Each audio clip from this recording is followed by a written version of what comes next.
percebo a necessidade de ensinar um assunto para vocês. Nós somos o sal da terra e a luz do mundo, não é? Nós somos sal da terra. E antes das geladeiras existirem, nós não, né? Eu sou bem novo para isso. Talvez o Luiz Fernando naquela época. Brincadeira. Eles não tinham geladeira, então eles conservavam as coisas, carne de porco, com sal, não é? Conservava assim. Vocês tudo novinho não sabem disso, né? Mas está ali o irmão Francisco que sabe disso. Eu acho que é bem antes dele. Mas eles conservavam com sal, não é? E a Bíblia chama a gente de sal da terra. A gente quem? Os crentes, os cristãos. E você sabe que nós ainda estamos aqui por causa do mundo que está perdido e precisa de salvação? Porque se você, crente, morreu hoje, você sabe para onde vai, não é? Sabe sim ou não? Você vai para o céu. E se você vai para o céu, você está aqui por um motivo e um propósito, não é? O mundo precisa de você. Cutuca assim, ó, e fala, o mundo precisa de você.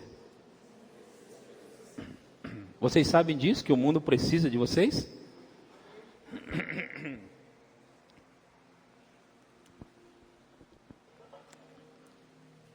E muitas pessoas estão morrendo, gente. Só que o problema não é que elas estão morrendo, é que elas estão tirando a própria vida. Jovens, adolescentes, eles estão tirando a própria vida. Muitos, próximo de nós, muitas vezes nossos vizinhos, estão tirando a própria vida. E nós temos uma tarefa, uma missão aqui na terra.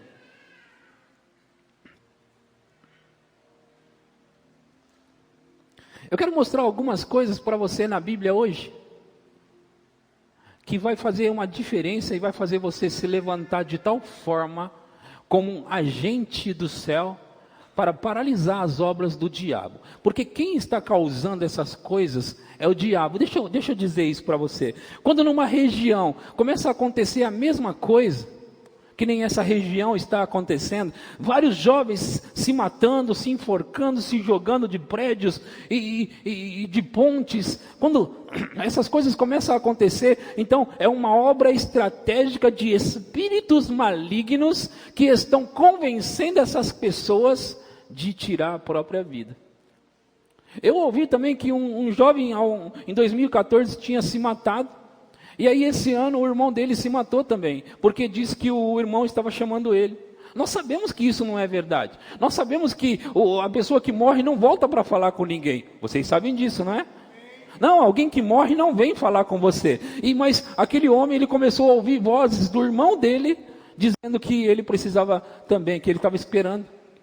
Então ele tirou a própria vida aqui no próximo, muito próximo. Nós temos uma missão, gente. Paralisar as obras do diabo. Eu quero mostrar algumas coisas, como eu disse, em Gênesis capítulo 18, a partir do versículo 20, eu vou ler esse texto rapidinho. Disse mais o Senhor, com efeito o clamor de Sodoma e Gomorra tem se multiplicado e o seu pecado se tem agravado muito. Descerei e verei se de fato o que tem praticado corresponde a esse clamor que é vindo até mim, e se assim não é, sabê-lo-ei. Então partiram dali aqueles homens e foram para Sodoma, porém Abraão permaneceu ainda na presença do Senhor, e aproximando-se a ele disse, destruirás o justo com o ímpio? Isso daí é Abraão orando e falando com Deus. Ele disse, destruirás o justo com o ímpio? Se houver porventura 50 justos na cidade, destruirás ainda assim, e não pouparás o lugar por amor dos 50 justos que nela se encontra? Longe de ti o fazeres tal coisa. Matares o justo com o ímpio, como se o justo fosse igual ao ímpio. Longe de ti, não fará justiça o juiz de toda a terra? Então disse o Senhor: se eu achar em Sodoma 50 justos dentro da cidade, pouparei a cidade toda por amor deles.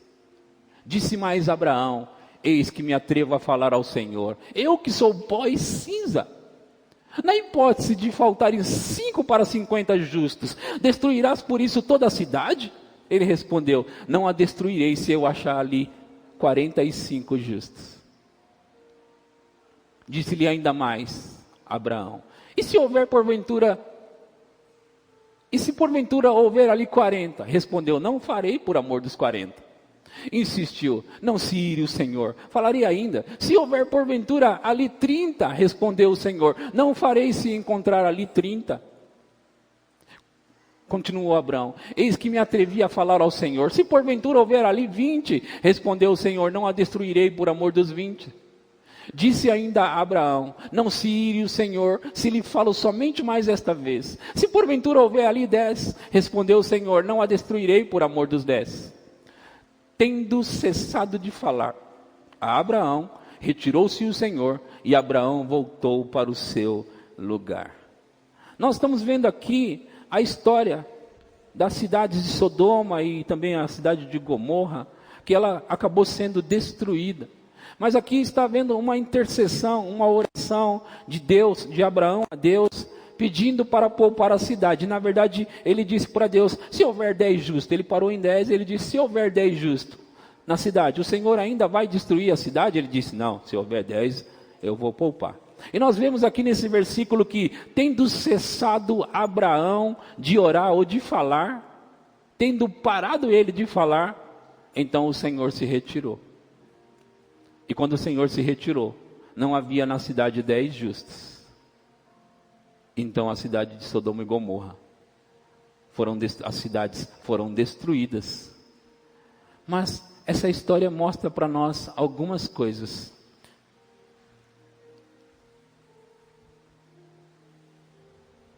Deus, antes de destruir a cidade de Sodoma e Gomorra, ele foi falar com Abraão.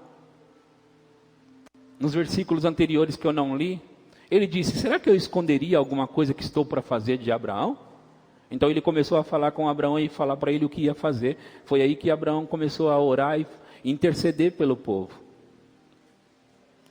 E essa história mostra para nós que se nós formos capazes de orar, apesar de que a cidade foi destruída porque não tinha 10, mas se Abraão tivesse chegado em 5, ou talvez 2, ou talvez até 1, se ele dissesse: e se houver um justo, o Senhor não vai poupar a cidade? Vai destruir a si mesmo? Meu irmão e minha irmã, eu tenho certeza que Deus pouparia a cidade, ou as cidades, por amor de um justo que estivesse naquela terra. Agora, deixa eu dizer algumas coisas para vocês. Enquanto ela vai colocando ali, no livro de Atos, capítulo 12, eu vou compartilhar mais detalhadamente essa próxima história. Mas deixa eu falar uma coisa para você. Muitas vezes os crentes, eles costumam dizer que tudo está sob o controle de Deus. Sabe, você já ouviu isso, né?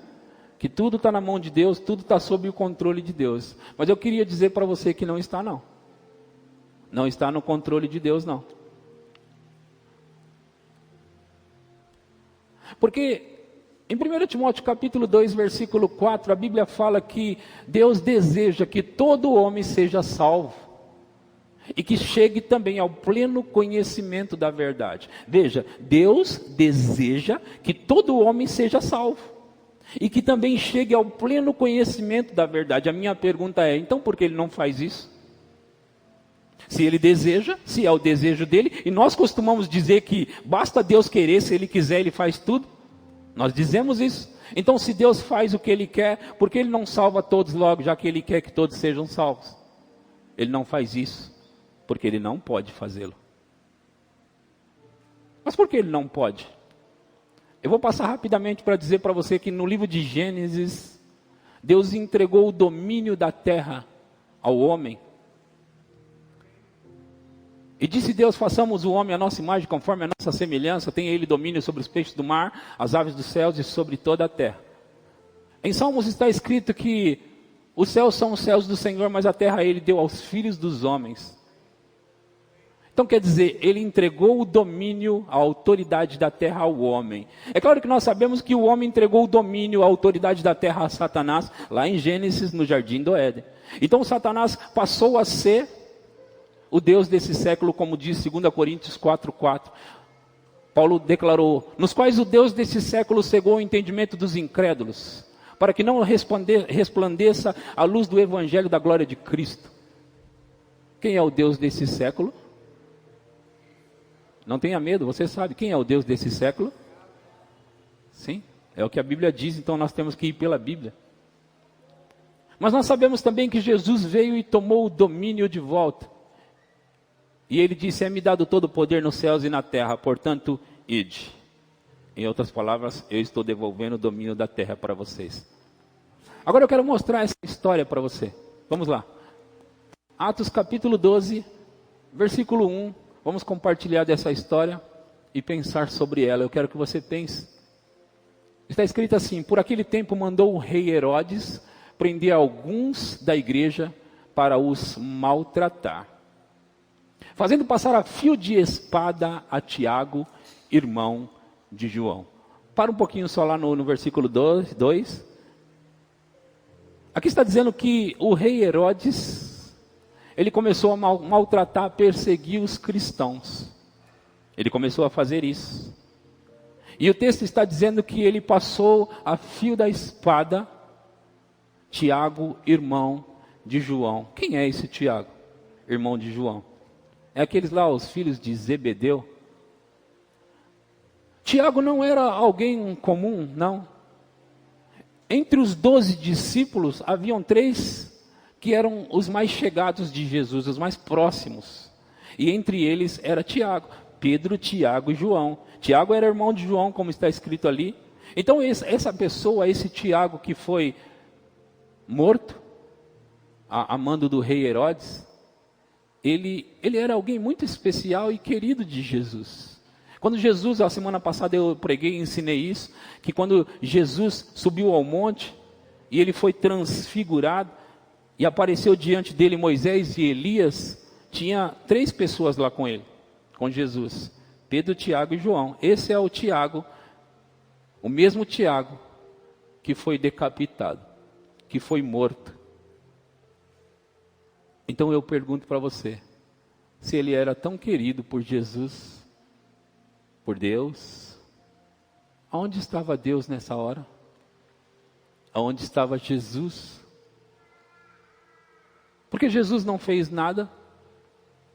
Porque Jesus não protegeu? Porque Jesus não mandou os anjos? Porque o Espírito Santo não fez nada? Porque o Espírito Santo já estava em atuação na terra? Porque ele não fez nada? E agora Tiago é decapitado, é morto a fio da espada.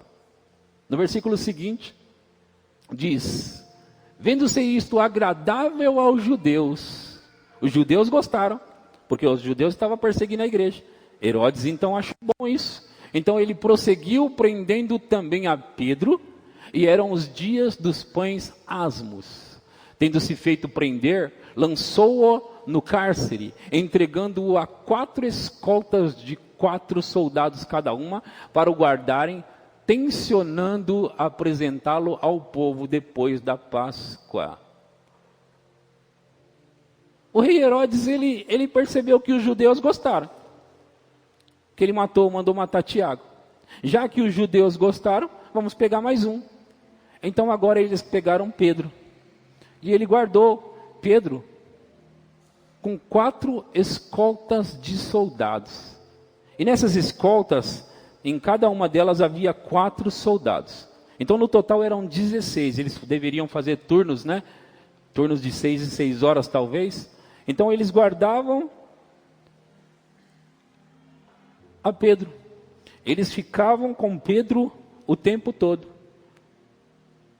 Por quê? Porque Pedro ia ser apresentado ao povo na Páscoa, para também ser morto, já que o povo gostou, já que os judeus gostou. O próximo versículo diz assim: Pedro, pois, estava guardado no cárcere, mas havia oração incessante a Deus por parte da igreja a favor dele. Pedro pois estava guardado no cárcere, pode deixar lá. Mas havia, diga, oração incessante. Havia oração incessante a Deus por parte da igreja a favor dele. Meu irmão, minha irmã, é interessante. O rei Herodes manda matar Tiago. E agora ele pega Pedro.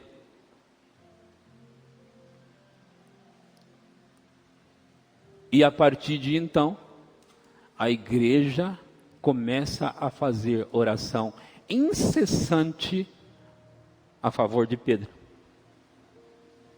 O próximo versículo diz: quando Herodes estava para apresentá-lo, naquela mesma noite, Pedro dormia entre dois soldados, acorrentado com duas cadeias, e sentinelas à porta guardavam o cárcere. Ele estava bem preso mesmo, que era para não conseguir sair, não conseguir ser solto. Então imagine, ele estava acorrentado, esses 4 soldados guardando ele, eles tinham interesse que esse homem fosse morto mesmo, e ele estava muito bem guardado. Quando Herodes estava para apresentá-lo, próximo versículo. Eis porém que sobreveio um anjo do Senhor, e uma luz iluminou a prisão, e tocando ele o lado de Pedro, o despertou dizendo: levanta-te depressa. Então as cadeias caíram-lhes das mãos. Disse-lhe o anjo: cinge-te e calça as sandálias. E ele assim o fez. Disse-lhe mais: põe a capa e segue-me. Então saindo o seguia, não sabendo que era real o que se fazia por meio do anjo. Parecia-lhe antes uma visão. Depois de terem passado a primeira e a segunda sentinela, chegaram ao portão de ferro que dava para a cidade, o qual se lhes abriu automaticamente, e saindo, enveredaram por uma rua, e logo adiante o anjo se apartou dele. Então Pedro, caindo em si, disse: agora sei verdadeiramente que o Senhor enviou o seu anjo e me livrou da mão de Herodes e de toda a expectativa do povo judaico.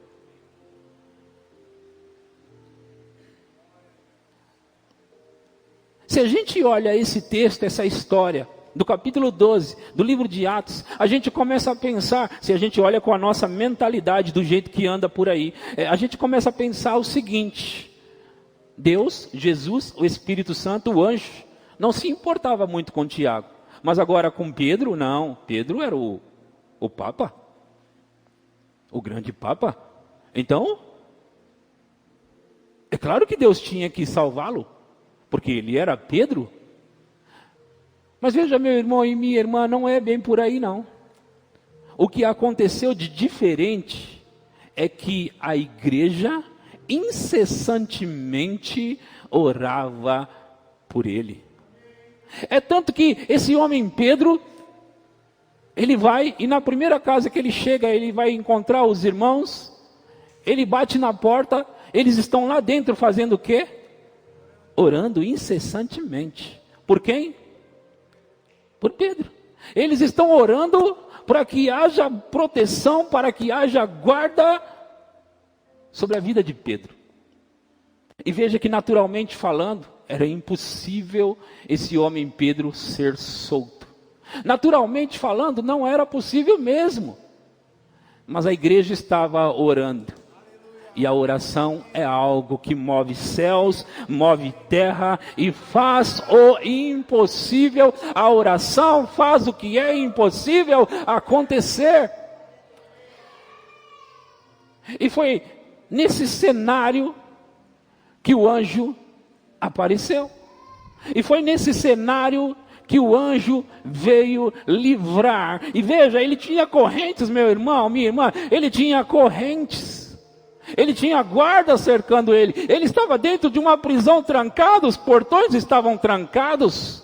Mas nada disso foi suficiente para segurar ele. Por quê? Porque a igreja estava em oração. E quando a igreja está em oração, não tem nada que consegue segurar o povo de Deus. Quando a igreja está em oração, as correntes são quebradas, os portões são abertos. Quando há oração do povo de Deus, os anjos de Deus começam a se mover, começam a trabalhar. Quando há oração do povo de Deus, ninguém segura o povo de Deus. Mas é necessário que haja oração do povo de Deus.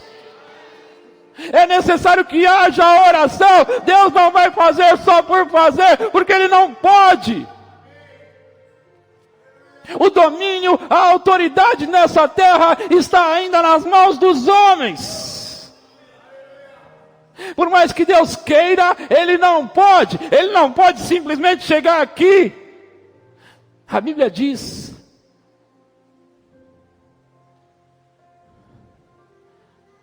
falando do diabo, que quem não entra pela porta é ladrão e salteador. E quando a Bíblia está falando sobre isso, ela está dizendo, o mundo é o lugar, é a casa. E alguém entrou nessa casa, nesse lugar, e não veio pela porta. E foi o diabo. Porque Jesus veio para essa terra de uma maneira legal, lícita. Como que é? Nascendo de uma mulher. Ele era Deus, ele estava com Deus, mas ele não podia simplesmente entrar na nossa terra e fazer o que ele queria. Então o que ele tinha que fazer? Entrar pela porta. E a porta era nascer de uma mulher para poder viver como homem. E aí sim ele teria acesso nesse mundo. E foi o que Jesus fez. Agora, para Deus ter acesso nessa terra, você precisa convidar Ele. Para Deus ter acesso nesse mundo, você precisa chamar por Ele. É por isso que Ele precisa da sua oração. É por isso que Ele precisa de você. É por isso que Ele precisa de você para clamar a Ele. É por isso que Ele precisa da sua oração. Ele não pode simplesmente chegar aqui e invadir esse lugar. Ele não poderia simplesmente chegar aqui e salvar Tiago. Ele precisava da oração da igreja, e foi isso que aconteceu com Pedro. Quando a igreja começou a orar, incessantemente orar, então ele pôde guardar, livrar, mandar o anjo. E sabe que os anjos de Deus são capazes de fazer qualquer coisa que nós estamos precisando. Ei, meu irmão e minha irmã, há muito poder na oração, mas é necessário orar para que algo aconteça. Não vai acontecer, simplesmente acontecer, não vai. Você vai precisar orar. Ei, seus parentes estão precisando da sua oração. Ei, muitas vezes aquela pessoa que mesmo sentando do seu lado na igreja, ela precisa da sua oração. Muitos maridos precisam da oração das esposas, muitas esposas precisando da oração dos maridos, muitos jovens precisando da oração dos seus pais, muitos pais precisando da oração dos seus filhos. Precisando da oração. Por que ele não veio e salvou Tiago? Porque ele não podia salvar Tiago. Mas quando a igreja orou, ele veio salvar. Ele veio salvar Pedro. Ele livrou Pedro com mão poderosa. Ele vem salvar. Ei, meu irmão e minha irmã, eles estão precisando das nossas orações, eles estão se matando, e nós estamos aqui fazendo o quê? Nós precisamos nos levantar e orar por eles, nós precisamos nos levantar e clamar a Deus por socorro, por salvação, e Deus vai salvar, Deus vai livrá-los. Há alguns anos atrás, a minha irmã Solange, muito doente, estava prestes para morrer, e a gente entendia que ela ia morrer. Eu, meus irmãos, entendi. Ela tinha já ficado muito doente, essa minha irmã. E a gente conversando, a gente falando, puxa, dessa vez ela vai embora. E eu tinha essa mensagem, eu tinha aprendido isso aqui.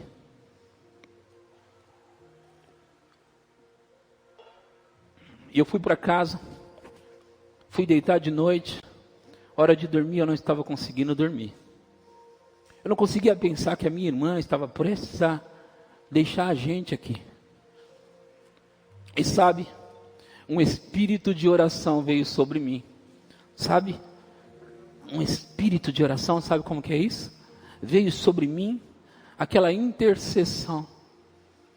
E eu estava ali no meu quarto, eu me deitei, me sentei naquela cama, eu comecei a orar e a chorar, e eu estava dizendo para Deus, eu estava me baseando em Isaías 43, 25 e 26, eu vou ler para vocês, Isaías 43, 25 e 26, está escrito: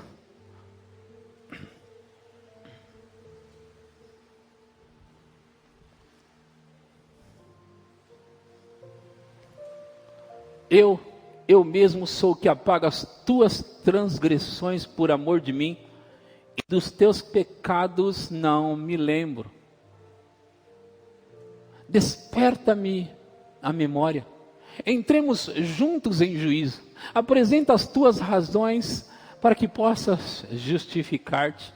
Então eu tinha isso na minha memória, eu tinha isso na minha mente, eu estava com isso, e eu estava pensando, e eu me sentei naquela cama, aquele gemido dentro de mim, e eu comecei a falar com Deus: Senhor, a minha irmã é muito nova, a minha irmã não tem idade para morrer, e a minha irmã, ela tem 2 filhos,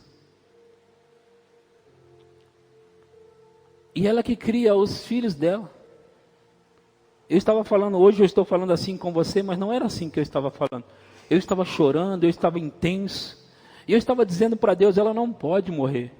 Senhor, eu cheguei a um ponto da oração que eu disse, eu lembrava da oração de Abraão em Gênesis 18, e eu falava: Senhor, eu não aceito que a minha irmã morra. Sabe, aquele espírito, e ele subiu dentro de mim, aquela ousadia subiu dentro de mim, eu disse: eu não aceito que a minha irmã saia dessa terra, não é hora dela sair. Então eu não vou liberar, eu não vou deixar ela ir embora. E ela tem que ficar aqui. E quando eu estava ali orando e chorando, eu ouvi o Senhor dizer para mim: tudo bem para mim, agora você precisa convencer ela. E na hora que Deus falou aquilo para mim, você precisa dizer isso para ela. Eu entendi na hora o que Ele estava querendo dizer. A minha irmã estava assim entregando mesmo, ela estava muito doente. E isso acontece muitas vezes com muitas pessoas, sabe? Muitas pessoas se entregam mesmo. Então eu me levantei, morava ali no mesmo quintal, eu fui até o quarto dela, na casa da minha mãe, e eu cheguei na porta do quarto, eu disse: Solange, eu queria falar com você. Ela bem doente, bem ruim, bem magrinha. Ela disse: pode falar. Eu disse: Deus me mandou aqui dizer para você que Ele não quer que você morra e que você não precisa morrer. Ela falou: não, tá bom. Eu falei: não, você não entendeu, eu vou te falar de novo. Dessa vez eu falei com uma voz mais forte para ela, e aí ela me ouviu dessa forma. Eu falei: não, deixa eu te dizer de novo, eu vou repetir para você. Deus me mandou aqui, e Ele me disse para dizer para você: não é hora de você morrer, não chegou o seu tempo. Ela disse: amém. Eu falei: então é hora de você voltar, é hora de você começar a comer. Ela disse: tá bom.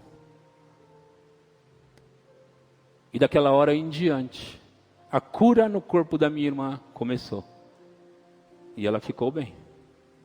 E ela tem vindo na igreja, ela tem estado aqui muitas vezes. Já se passaram muitos anos.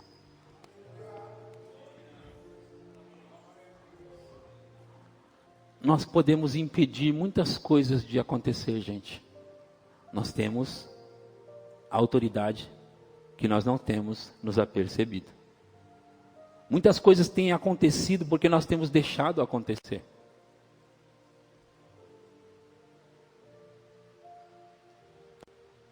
Eu tenho um irmão, ele vem no culto, ele senta do lado de cá muitas vezes. E esse meu irmão já teve várias, ele tem 1 ano a menos do que eu. Aconteceu várias coisas na vida dele. Muitas coisas. Mas quando ele tinha 20, 21 anos de idade, Eu tinha aprendido com Kenneth Hagin, no livro Autoridade do Crente, sobre tomar a salvação dele.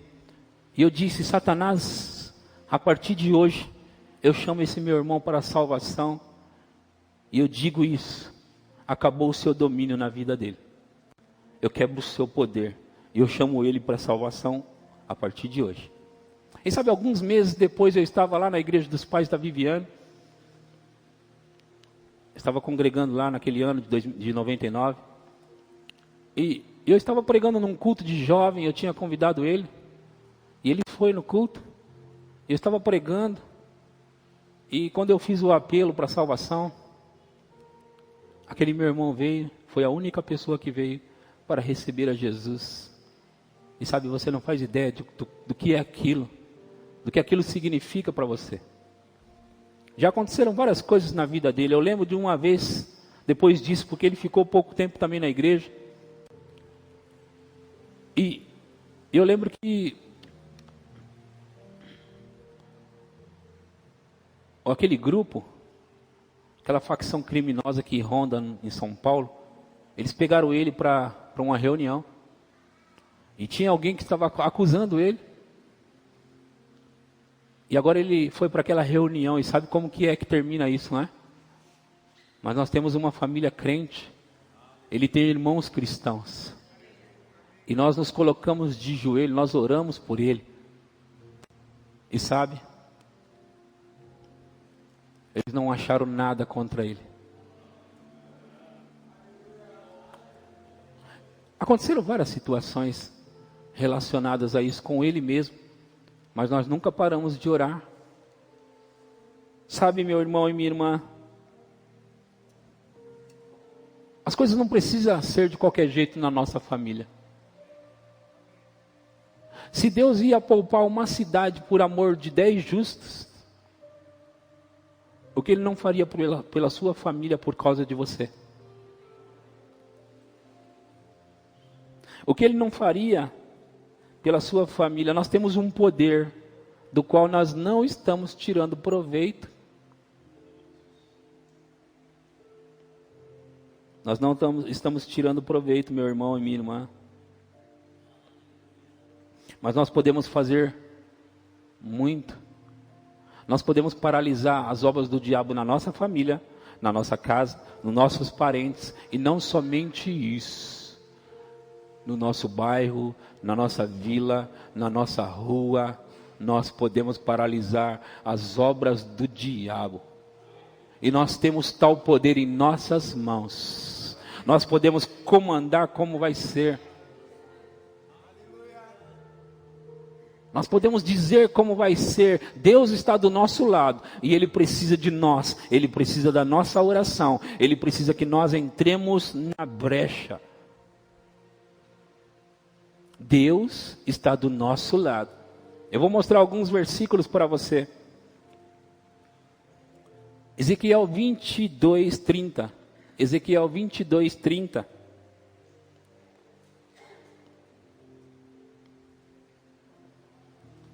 Busquei entre eles um homem que tapasse o muro e se colocasse na brecha perante mim a favor desta terra, para que eu não a destruísse, mas a ninguém achei. Próximo.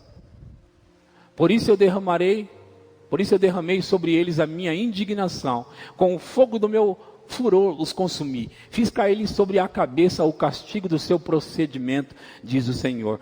O versículo anterior fala: busquei entre eles um homem, ou uma pessoa, apenas uma pessoa,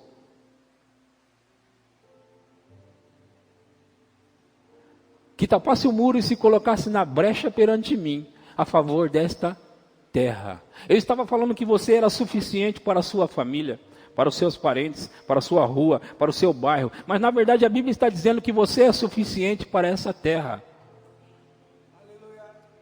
Você percebe isso também ou só eu?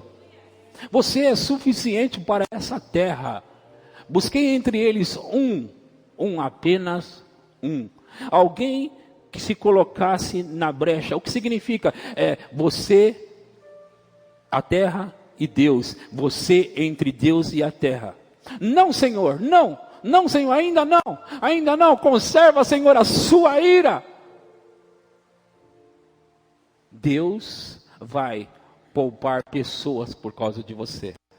Deus vai poupar lugares por causa de você. Imagina o que nós podemos fazer.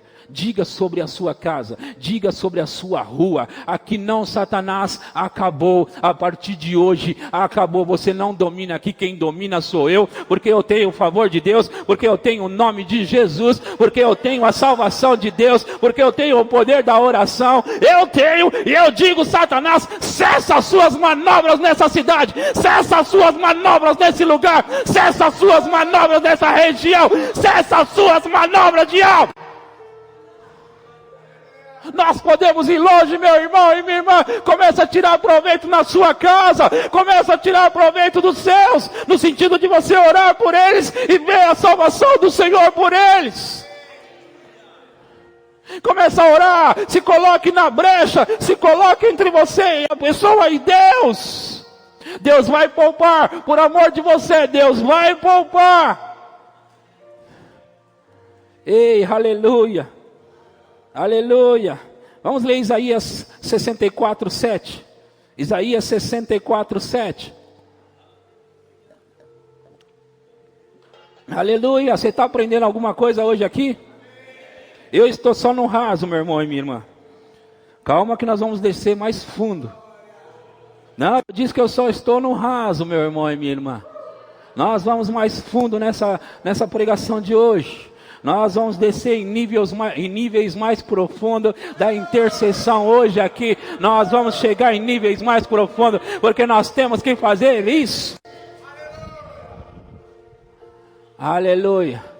Já ninguém há que invoque o teu nome, que se desperte e te detenha.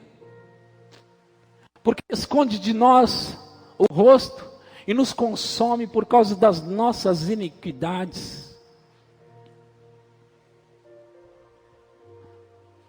Olha lá o que está escrito. Já ninguém há que invoque o teu nome, que se desperte para a oração, para invocar ao Senhor e te detenhas. Ei, é o Senhor inspirando o profeta a falar isso. Esses profetas falaram essas coisas, provocando ao povo de Deus para se colocar diante de Deus. Quando a igreja primitiva começou a entender, eles perceberam que não precisava perder a Pedro, como eles perderam a Tiago. Então a igreja paralisou as obras do diabo.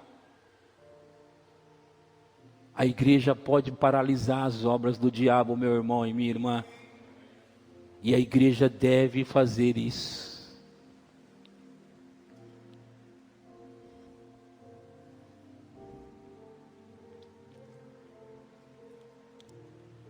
Em Romanos capítulo 8, versículo 26 e 27.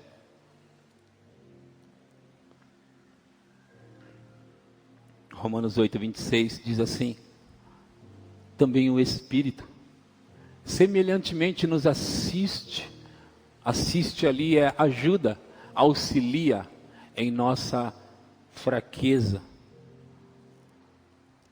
Essa palavra fraqueza significa literalmente incapacidade de produzir resultados. E ali diz, também o Espírito nos ajuda em nossa incapacidade de produzir resultados. Porque não sabemos orar como convém. Não é que nós não sabemos orar. Nós sabemos. Mas muitas vezes nós não sabemos como convém. O que significa?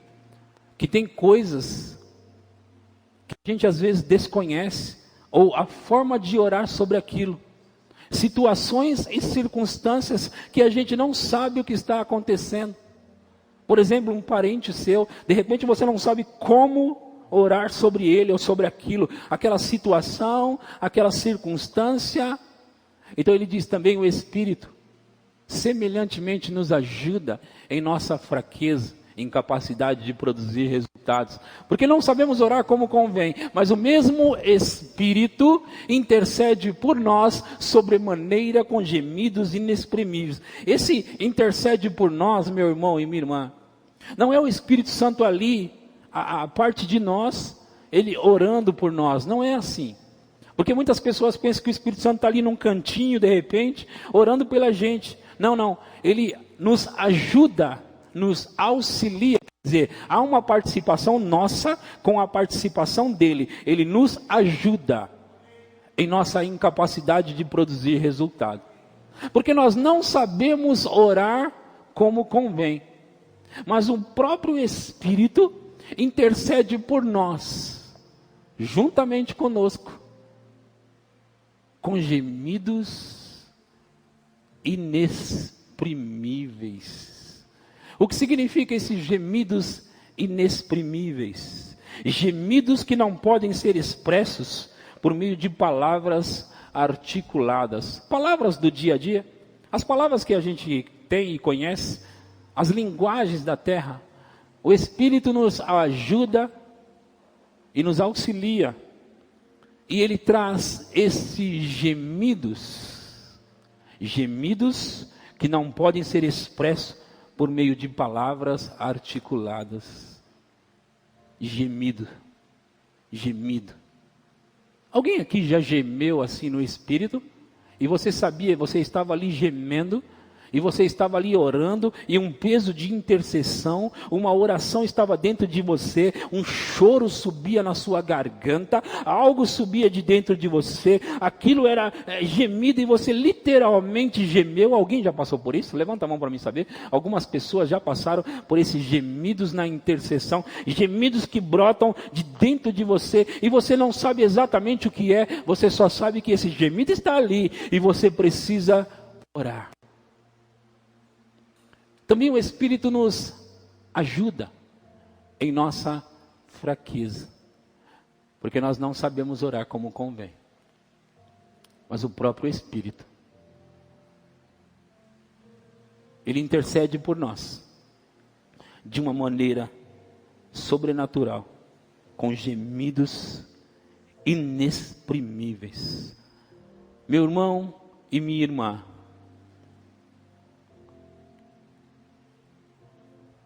é muito necessário nós nos entregarmos à oração da intercessão. É muito necessário nos entregarmos a tal ponto do Espírito Santo trazer para nós esse peso da oração, esse peso da intercessão, esse peso de gemidos no Espírito. Deixa eu dizer algo para vocês.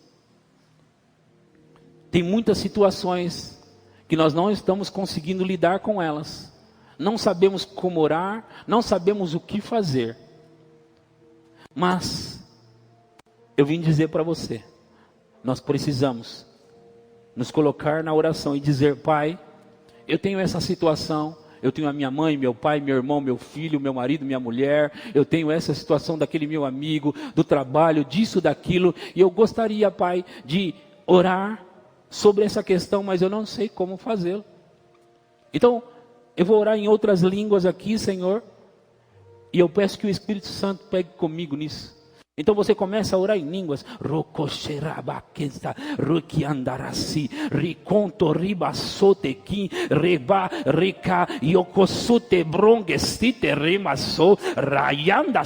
E você começa a orar e se entregar ao Espírito Santo. Dali a pouco algo vai subir de dentro de você, e você continue se entregando àquilo.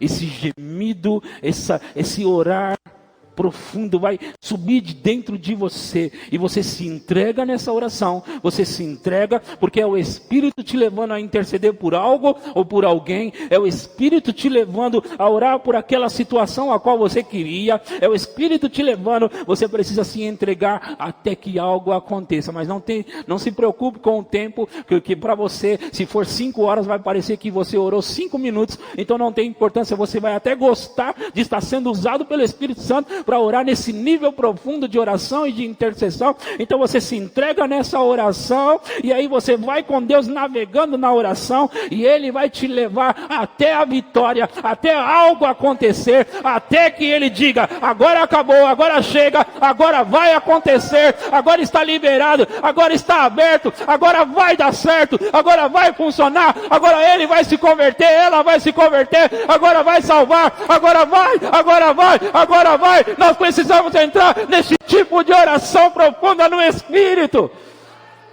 Nós precisamos entrar, meu irmão e minha irmã. A igreja precisa conhecer esse tipo de oração. Isso era comum na igreja primitiva. Isso era comum para eles. Veja o que diz aqui, em Gálatas capítulo 4, versículo 19. Oh, aleluia! Aleluia! Meus filhinhos, por quem de novo sofro as dores de parto, até ser Cristo formado em vós. Deixa eu compartilhar isso com você. E é importante você saber, então preste atenção. Muitas vezes, pessoas na igreja, elas já são convertidas, já são crentes. Um dia elas já aceitaram a Jesus, mas elas continuam parecendo com o mundo. Elas continuam presas às coisas do mundo. E muitas vezes essas pessoas, por mais que elas, não importa quanto tempo elas estão na igreja, elas continuam as bebês espirituais. E elas estão lá na igreja, e você olha para elas, e você tem dúvida se elas são cristãs ou não. Elas aceitaram a Jesus. Você não sabe se elas realmente são crentes ou não são. Muitas vezes essas pessoas são cristãs, que Cristo ainda não foi formado dentro delas. Muitas vezes elas não despertaram. Muitas vezes elas ainda estão presas dentro delas, com algo, por algo. E é disso que Paulo está falando. Ele diz: meus filhinhos, por quem de novo. Por que de novo? Sinto as dores de parto, até que ser Cristo formado em vós. Há um gemido que ele está aí na Bíblia, e ele precisa acontecer na vida daqueles que são espirituais, mais maduros. Um gemido que ele é produzido pelo Espírito, gemido, dores de parto. Eles são realmente semelhantes a dores de parto. Então é literalmente, gente, quando fala dores de parto, é literalmente uma dor aqui dentro de você. Mas não é sobre você não. Não é por causa de você não. Dores de parto, que muitas vezes têm vindo sobre crentes. E o motivo de ensinar isso é porque Deus quer trazer mais isso. É porque Deus quer fazer mais isso. É porque está sendo necessário. Olha, você anda até o nível onde você conhece e você sabe. Se você não sabe disso, você não anda nesse nível. Por exemplo, para muita gente aqui isso é novo. Isso é novo, porque nunca ouviu tal coisa. E se nunca ouviu, nunca entra nisso, nunca experimenta. Mas isso está disponível para nós no Espírito.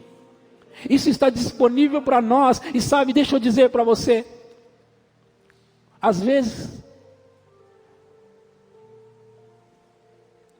nós precisamos entrar nisso. E Cristo será formado dentro de pessoas que muitas vezes têm vindo com a gente para a igreja, mas ele se parece com o mundo. Esse gemido precisa acontecer.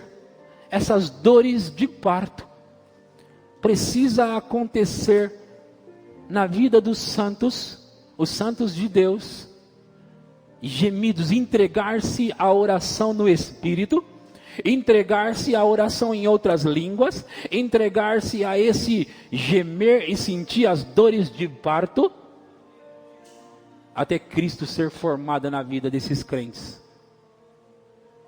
Muitas vezes nós olhamos para eles e não entendemos, mas eles precisam da nossa intercessão, da nossa oração.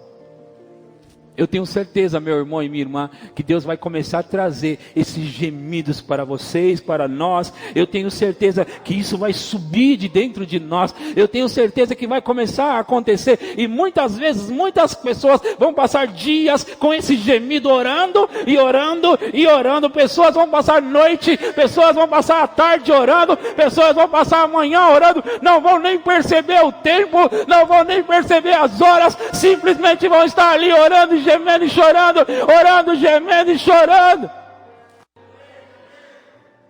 Houve um pregador chamado Charles Finney. Esse homem, ele pregava e cidades se convertiam. Nos lugares onde ele pregava, eles acabavam fechando os cabarés, os bares de bebida, as boates, eles fechavam os bailes, porque as pessoas se convertiam ao evangelho e não tinha mais lugar. Eles se tornavam cristãos. E lendo sobre esse assunto, eu li que das pessoas que se convertiam no ministério de Charles Finney, 80% delas continuavam firmes, ao passo que os outros ministros, também famosos, a média deles era 50% que permaneciam. Então ele atingiu um nível muito superior, e eram cidades que se convertiam. E alguém perguntou: irmão Finney, qual é o segredo? O que você faz? Ele disse: na verdade, não é somente eu. Você já ouviu falar de Pai Nash? Ele disse: Pai Nash é um homem que trabalha comigo no ministério, e para a cidade onde eu vou, ele chega lá 3 dias antes, e 3 dias antes ele começa a interceder por aquele povo, por aquela cidade, por aquele bairro, por aquela nação. Ele começa a orar ali, então ele junta 2 ou 3 pessoas com ele, e ele começa a orar ali. E então, depois que o trabalho está feito, eu chego, prego, e a cidade se converte. E eu estava lendo sobre ele ainda, e eu vi Charles Finney contando o seguinte. Ele contando isso: esse Pai Nash se hospedou no hotel de uma mulher, uma pousada, e essa mulher, 3 dias, esse homem trancado no quarto com 2 outros homens, e ela escutava um gemido, eles ficavam gemendo lá dentro, 3 dias sem comer, 3 dias só em oração, 3 dias gemendo. Ela achou estranho, ela não conhecia aquilo, então ela se atreveu, abriu a porta e olhou lá dentro, e ela encontrou 3 homens no chão, chorando e gemendo. 3 dias, chorando e gemendo, por 3 dias. Eles estavam lá, se derramando aos pés do Senhor, gemendo por uma cidade, gemendo por um bairro, gemendo por uma nação. Sabe, crente, nós temos isso à nossa disposição. Também o Espírito, semelhantemente, nos ajuda em nossa incapacidade de produzir resultados, porque nós não sabemos orar como convém, mas o mesmo Espírito, Ele mesmo, intercede por nós, através de nós, com gemidos inexprimíveis. O versículo 8 de Romanos 27 diz: e aquele que sonda os corações, sabe qual é a mente ou intenção do Espírito, e é Ele que, segundo Deus, intercede pelos santos. É Ele que, segundo a mente de Deus, Ele conhece os planos, Ele conhece os pensamentos de Deus, Ele sabe o que está no coração de Deus. Então Ele ora por nós, através de nós, com gemidos inexprimíveis. As pessoas precisam das nossas orações, meus irmãos. As pessoas precisam das nossas orações, meus irmãos, eu disse. As pessoas estão precisando das nossas orações. Tem pessoas que não conseguem e não vão conseguir ser curadas. Ela precisa da sua intercessão, da sua oração. Tem pessoas que não conseguem sair daquele vício. Ela precisa das suas orações, das suas intercessões. Tem pessoas que não conseguem sair daquele lugar. Elas precisam da sua oração, das suas intercessões. Tem pessoas que simplesmente não conseguem. Elas precisam de você, das suas orações, das suas intercessões. Elas simplesmente precisam de você para sair daquele vício, para sair daquele lugar, para sair daquele tormento, para sair daquela doença, para sair daquela enfermidade, para sair daquele lugar. Elas precisam de você, de mim, de você, e nós temos à nossa disposição o Espírito Santo orando por nós, através de nós, e nós temos que entrar com Ele para livrar das garras do diabo as pessoas que estão precisando de nós. Entregue-se à oração no Espírito, entregue-se a esse gemido, entregue-se a essas dores de parto, até que Cristo seja formado nessas pessoas. Entregue-se. Entregue-se.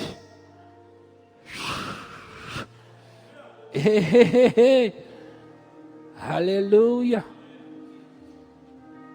Tem muita unção aqui nesse lugar.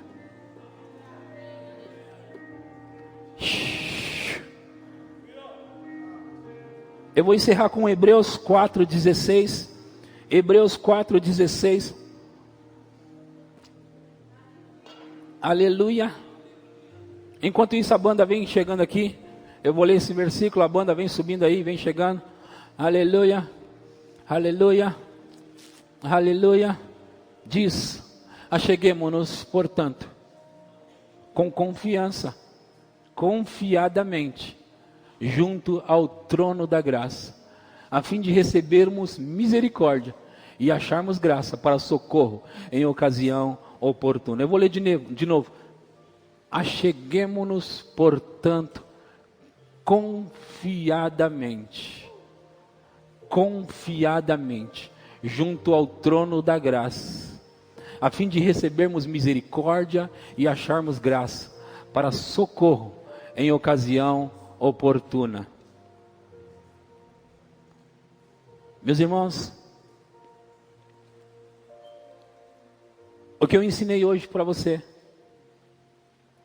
vai causar um reboliço, uma revolução, se você usar. Vai causar um reboliço, uma revolução, se você usar. Agora deixa eu dizer isso para você.